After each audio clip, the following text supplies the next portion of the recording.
Buenas a todos, yo soy Romeo y este día hace kita el Quilawin. For the ingredients, let's thinly slice katumbal o bird's eye chilies, kamyas, cebolyon, y enibre.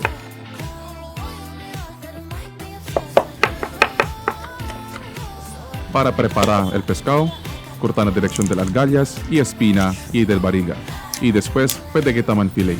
Acorda si taman fillet, apunta con el cuchillo y saja con el laman del pescado. Ahora tiene kita 2 pedazos fillet, kita con el mga bukog na medyo, pati el pellejo y después saha.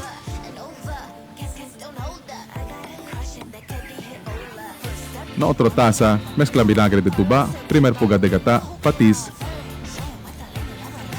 calamansi juice, pati grated zest o pellejo de limon sutil, y no olvida prueba. Iba siya el mixture na pescado, pone encima con el enibre, cebolyon, limon sutil zest, latu o agar-agar, kamyas y chili oil.